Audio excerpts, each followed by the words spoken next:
Ya lo tenéis a la vista. Bien. Bueno, hoy, 30 de junio, no podíamos dejar de hablar del fin de la fecha de reserva de crédito para las empresas de menos de 50 ¿Esto trabajadores. nos lo van a cambiar alguna vez? ¿Lo van a hacer que se pueda hacer durante todo el año o que se reserve automáticamente si no se usa?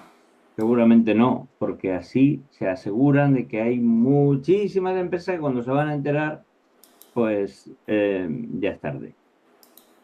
¿No es un poco absurdo que solo tengamos Es, hasta el 30 de junio?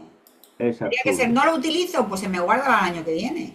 Es absurdo, pero a la vez es una oportunidad para las entidades organizadoras para ponerse en contacto con esas empresas, para hacerles ese servicio y contactar con ellas con ese pretexto. De manera que hagamos de la necesidad virtud y esto es algo negativo, sí. Luego va a haber empresas que se van a cabrear y ¿por qué yo no puedo? Pues no puedes porque hasta el 30 de junio. Hasta el 30 de junio se podía hacer. Último día para reservar el crédito de formación. Tu empresa perderá un derecho que ya ha pagado, ya ha ingresado y tiene derecho a ese beneficio. No es un trámite, es una decisión empresarial, reservar, planificar, aprovechar. Efectivamente, pero hay mucha gente que no se entera. Informémosle nosotros. ¿Quién puede hacer la reserva? Empresas con menos de 50 trabajadores.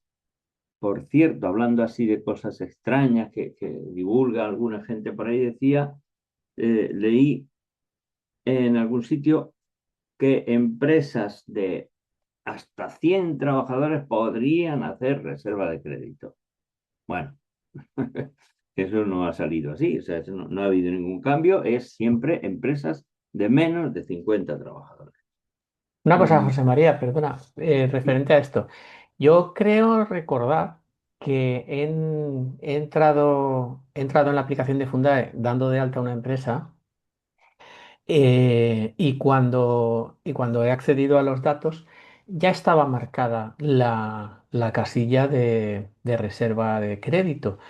sí, Y conociendo a la empresa, a lo mejor a mí no creo que ya haya entrado con otra entidad organizadora. Entonces, en algunos casos me da la sensación de que sí que va marcado por defecto, no, lo ¿no? que alguien lo ha marcado. Puede ser la, Igual han entrado como bonificados y lo han marcado ellos. Puede ser ellos mismos como bonificada, puede ser alguna autorizada como gestor externo que haya entrado, la haya dado de alta, gestor o Mm, administrador, mejor dicho, que entre y la dé de alta. vale, O vale. alguna entidad organizadora que la tuvo porque hizo formación con ella el año anterior y entonces la ha dado de alta con el objetivo de hacerle la reserva de crédito. Y ya lo ha hecho. Pues entonces sí, nos encontramos con muchas empresas así, que cuando tú vas a marcarlo ya lo tienen marcado. Mm, Y el crédito no lo han usado todavía. O sea que alguien lo tiene que hacer. No, no viene por defecto, no. vale. Lo más preocupante, nadie avisará, nadie reclamará, nadie recordará ese derecho de la reserva de crédito para los ejercicios 2027, 2028, 2026, 27 y 28. Simplemente se pierde. ¿Por qué tantas empresas siguen perdiendo dinero? Por desconocimiento, por falta de planificación, por exceso de confianza, en general, es por desconocimiento. No tienen un asesoramiento adecuado, no tienen una empresa que les... Es lo que comentábamos hace un instante, que entidades organizadoras lo hacen directamente. Como tengo el contrato de encomienda, pues te doy de alta este año para hacerte la reserva de crédito. Previa comunicación con la propia empresa, que sería lo recomendable, lo hemos comentado en otras ocasiones, porque la empresa cuando firma una documentación a una entidad organizadora se desentiende totalmente del asunto, pero piensa que aquella firma se refieren a la formación concreta que le está pidiendo. Cuando acaba esa formación, mm, ha terminado todo para la empresa, incluso la autorización. Por eso algunas, en algunos casos, como sabéis, retiran la autorización. Es decir, esto ha acabado ya, pues fuera. Bien, entonces, ¿qué pasa con eso? Pues ahí tenemos un problema, ¿no? Con ese tema. Hay que atarlo bien para que no haya ningún contratiempo y las empresas tengan su reserva hecha. Una buena gestión empieza mucho antes de comunicar un grupo. Bueno, el otro tema era sobre los errores, si se permiten los errores en la formación bonificada. Sabéis que sí, sabéis que hay muchas formas, variadas formas de corregir cualquier error, incluso cuando hemos finalizado un grupo, podemos desfinalizarlo, eso sí, en un tiempo limitado, pero podemos desfinalizarlo, corregir cualquier error referido al proceso de cierre, es decir, referido a alumnos, trabajadores, participantes y referido a costes. Exclusivamente podríamos, bueno, también hay otros, como sabéis, que la normativa dice que hasta la misma finalización se puede modificar, se puede cambiar, por ejemplo, un tutor o un formador que se nos hubiera olvidado. Oye, resulta que aquí hubo un cambio y no lo he reflejado. Desfinalizo, el grupo está en estado válido, por lo tanto puedo añadir un formador, un tutor nuevo, ajustar las horas y sigo con el proceso de cierre, de finalización y ya está.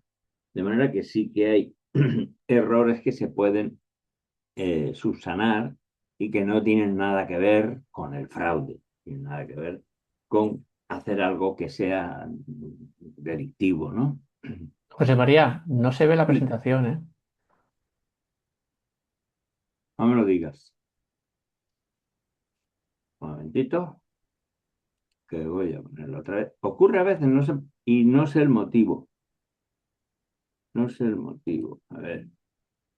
¿Ahora lo estáis viendo? Ahora sí. Ahora sí, vale. Entonces, ¿qué pasa? ¿Que visteis la primera y ya está?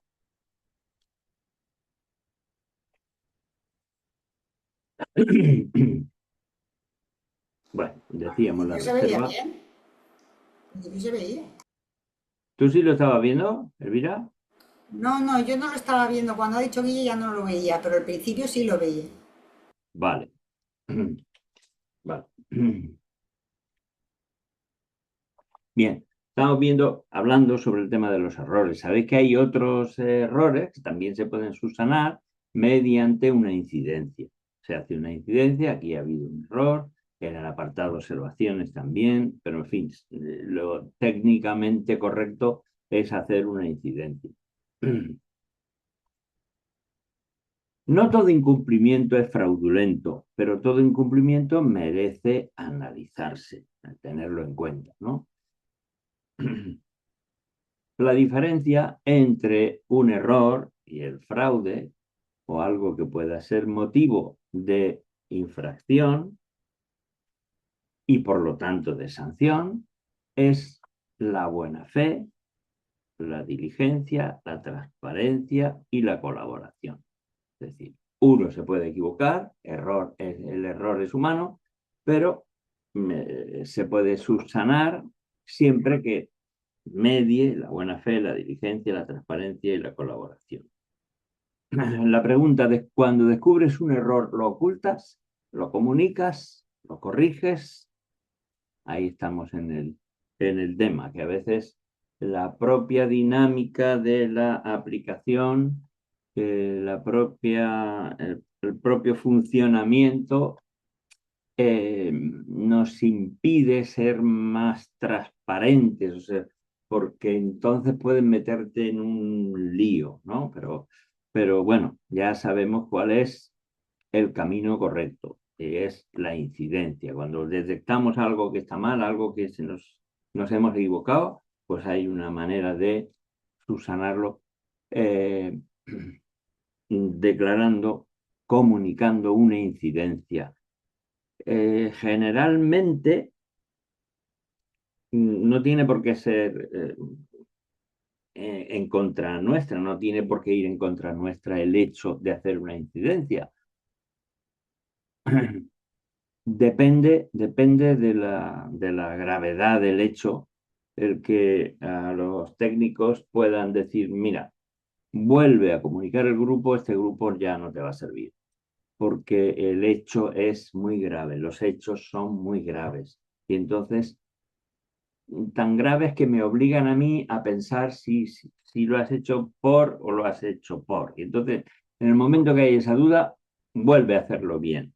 Pero cualquier otra incidencia, cualquier otro aspecto, se puede notificar esa incidencia sin tener por qué recibir ningún perjuicio. La diligencia no consiste en no equivocarse, consiste en actuar correctamente cuando aparece el error. Comunicar todo hacer lo que se dice, decir lo que se hace, si hay un cambio, si resulta que las prácticas que se iban a hacer en tal sitio, yo lo comuniqué en su día, ahora no se pueden hacer por motivos de peso y por lo tanto, como no se pueden hacer ahí, lo vamos a hacer en otro sitio. Entonces eso se comunica y no tiene por qué haber ningún problema. Siempre la cuestión es eso, lo que acabamos de decir, la buena fe. Si tú lo haces precipitadamente para que si el técnico tenía proyectada la visita, no pueda ir porque lo han mareado y al final le has cambiado el sitio, entonces todas esas cosas son las que hay que llevar cuidado. La mejor protección no es la suerte, es un buen sistema de trabajo. Bueno, ese era otro tema. Y las 10 preguntas que pueden evitar muchos problemas. Vale. Antes de comunicar, ¿he revisado todos los datos? ¿Existe alguna incoherencia? ¿Qué voy a conservar? ¿Qué documentación es la que debo guardar? ¿Quién verificó la documentación? ¿Estoy suponiendo algo? Tengo información. Ayer esta empresa me decía, yo supongo, no supongas, tú tienes que preguntar exactamente cómo se va a gestionar esa formación. No pueden aparecerte luego al final diciendo que se ha hecho a través, bueno, como muchas de estas empresas que tampoco tienen muchos conocimientos, resulta que confunden organización con gestión, me lo lleva no sé quién y cosas así, tan ambiguas, pues resulta que no saben tampoco. Tienes que preguntarlo bien y mejor que te envíen la notificación de inicio y así tú te enteras quién lo ha notificado. Una organizadora, la propia empresa, cómo está hecho, ¿no? Estoy suponiendo algo. ¿Podría justificar cada decisión? ¿Depende este expediente de mi memoria? ¿Podría entregarlo hoy mismo si me lo reclamaran? ¿Estoy confiando demasiado en terceros? Dependo de terceros. Hay veces que los centros dependen en cosas que no son incomprensibles de terceros. Por ejemplo, me piden el currículum del formador.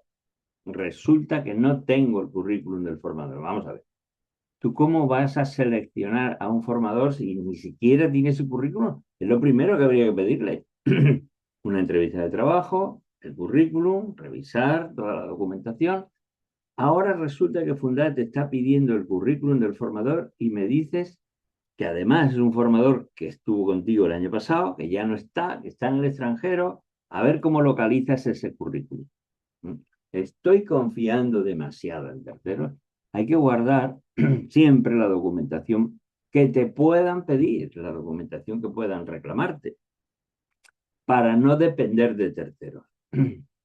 La gran pregunta, ¿dormirías tranquilo si mañana te pidieran este expediente? Siempre veis que en las últimas martes directo, en las últimas presentaciones, insistimos en ese hecho de tienes el expediente cerrado, ya lo tienes, toda la documentación, porque si te lo piden dentro de X tiempo y tienes que empezar entonces a buscar esta firma, otro documento, currículum del formador, etcétera, etcétera, pues va a ser un lío. Si te piden índice, portada e índice del manual, justificantes del... Bueno, todo eso, lo más lógico es tenerlo y así no hay problema. Esos casos que hemos comentado a veces, recuerdo el caso de una empresa en Barcelona que en agosto, hace ya unos años, me llama y me dice, oye, esto no había pasado nunca. En agosto me han pedido documentación de un montón de expedientes y he tenido que llamar a mis trabajadores, a 3 de ellos que estaban de vacaciones, les he tenido que hacer que suspendan las vacaciones para venir y preparar toda esa documentación. Bien, eso es así, pero si cada expediente estuviera cerrado con toda su documentación, sería muy fácil. Si entonces tenemos que empezar a buscar documentos, feedback, currículum, entonces eso es muy complicado. La formación programada no consiste solo en cumplir, consiste en poder demostrar que cumpliste. Muy bien, y estas 3 detalles, estas 3 cositas era lo que queríamos comunicaros hoy. Una pregunta, José María. Adelante. Acabo de recibir un correo electrónico de